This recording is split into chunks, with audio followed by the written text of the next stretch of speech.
प्यास लगती है तो पनघट की याद आती है, लाज लगती है तो घूंघट की याद आती है। अजब दास्तान है ज़िंदगी की, उम्र जब ढलती है तो मरघट की याद आती है। तो प्यारे भक्तों, कल आपने एक प्रश्न पूछा था कि भक्त कितने प्रकार के होते हैं। इस पर आज मैं विचार करूँगा।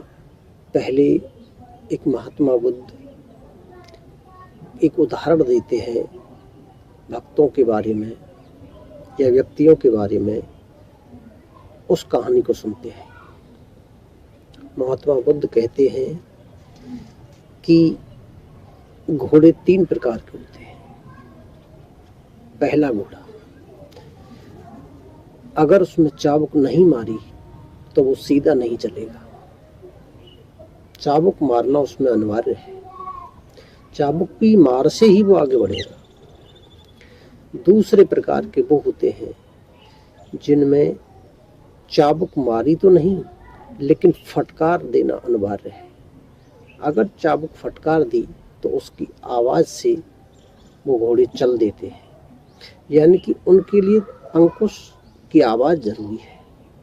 लेकिन तीसरे प्रकार के वो होते हैं जिन्हें अगर चाबुक की छाया भी दिखा दी जाए तो उसी से वो चलना प्रारंभ कर देते हैं। तो मेरा कहने का मतलब ये है कि 3 प्रकार के व्यक्ति होते हैं। एक तो वो जो दूसरे के जीवन में आई समस्या को समझकर, उस गलती को समझकर पहले ही सावधान हो जाते हैं, उन्हें कहते हैं प्रखर बुद्धिमान। यानी कि दूसरे की गलती से समझ जाए और अपने जीवन में उस गलती को घटित ही ना होने दे, पहले ही सावधान हो जाए, वो प्रखर बुद्धिमान। दूसरे प्रकार के वो जिनके अपने जीवन में समस्या एक बार आई, एक बार में ही सुधार कर लिया, फिर दोबारा उस गलती को दोहराया नहीं, वो बुद्धिमान। और तीसरे वो जिनके जीवन में बार बार समस्या आई, बार बार गलतियां की, फिर भी गलती का सुधार नहीं किया, तीसरे प्रकार के बुद्धू। तो यहाँ 3 प्रकार की कैटेगरियों का मैं वर्णन कर रहा हूँ। मनोविज्ञान भी मानता है कि 3 प्रकार के व्यक्ति होते हैं, बहिर्मुखी, उभयमुखी और अंतर्मुखी।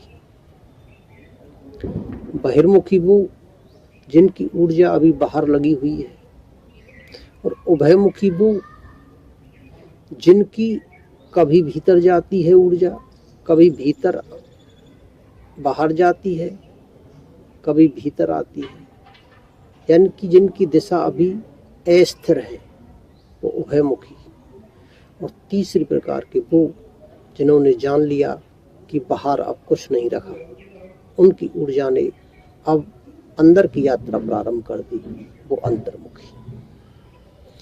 यहाँ मैं 3 शब्द प्रयोग कर रहा हूँ जो इन तीनों प्रकार के व्यक्तियों को समझाने में मदद करेंगे।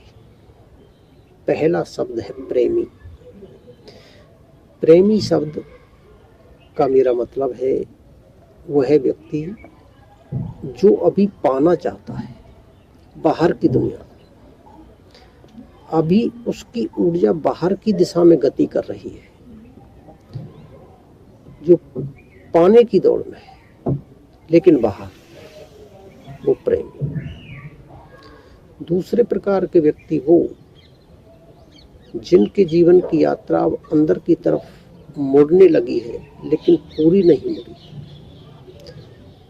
जिनके जीवन में ईश्वर की कभी कभी झलकें आती है। अभी झलकें पूरी स्पष्ट नहीं हुई, लेकिन झलकें आना प्रारंभ हुई।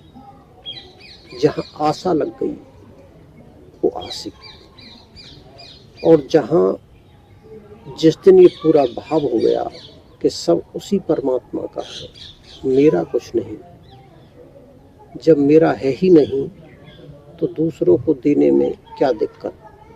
तो देने का जब पूरा भाव आ गया, उस दिन पैदा हुआ दीवाना।